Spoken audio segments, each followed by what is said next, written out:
Alton Towers opened the weekend just gone, and there is so much that's going on there. An absolutely amazing dark ride has just opened. There's activity over at Subterra, including a litter-picking phalanx operative. And Rita is still as bad as I remember. Jokes aside, one thing that did unexpectedly happen was the opening of a brand new Retro Squad ride, Twistatron. We did know a new Retro Squad ride was coming, but we didn't think it'd replace Roller Disco as quick as Spin Jam replaced Mixtape, if not quicker.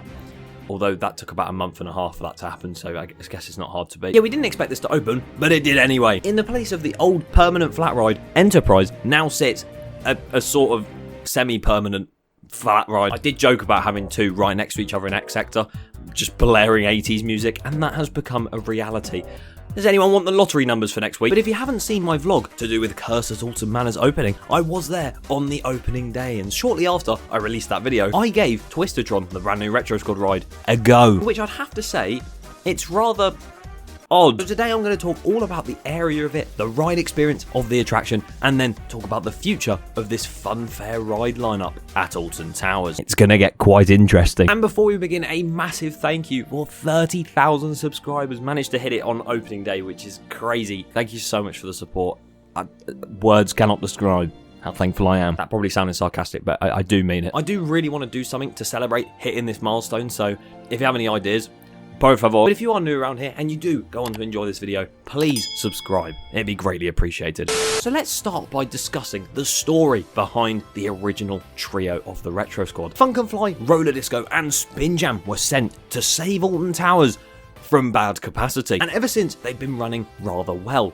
Until recent restoration projects revealed a mysterious passage. Roller Disco was taken from the park by some evil robot, to which in response, a replacement ride had to be deployed. That being Twistatron. It gets sent off as Mixtape watches it soar off into space, and suddenly, on its way, the ride gets hit by some brute force of evil. Reprogramming it to become an evil version of itself, it finds its way to Alton Towers, and we are here in the present day.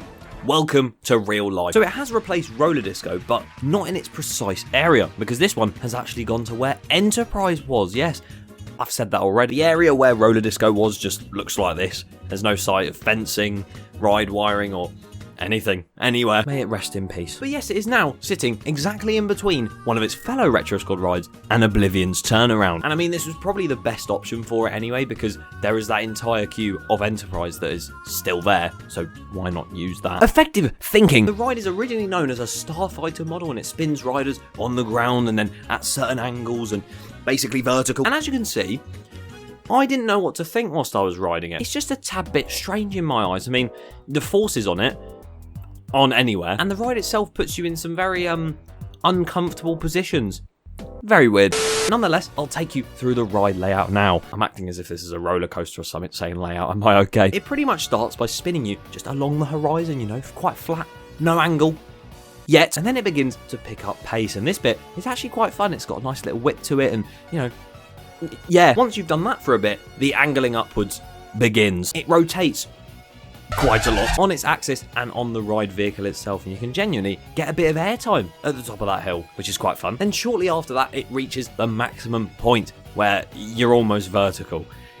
It's quite weird. When you're coming towards the ground, it does genuinely feel like you're just going to go, and it's not necessarily intense, it's just more pressurizing on your body. It does that for a bit, it then does the same in reverse, and then goes back to still. Just the ride is done. And the reason I say it's weird and not bad is because it's not a bad ride by any means. It's just really weird. Funny enough. I only did it once, but I just got off feeling like I don't really know what I've just experienced.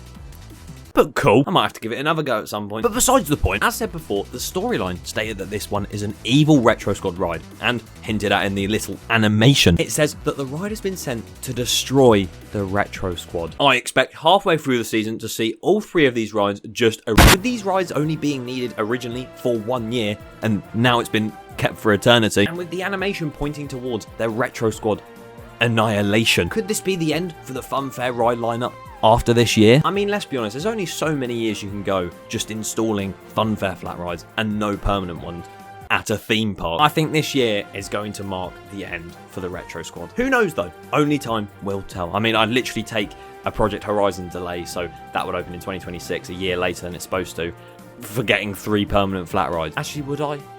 Yeah, I would. I'd take that. Please, Alton. Feel free to leave your thoughts on the Retro Squad and, of course, the new ride, Twistatron, down below. Shout out to anyone I did see at opening weekend. It was such a good weekend. And, love, subscribe.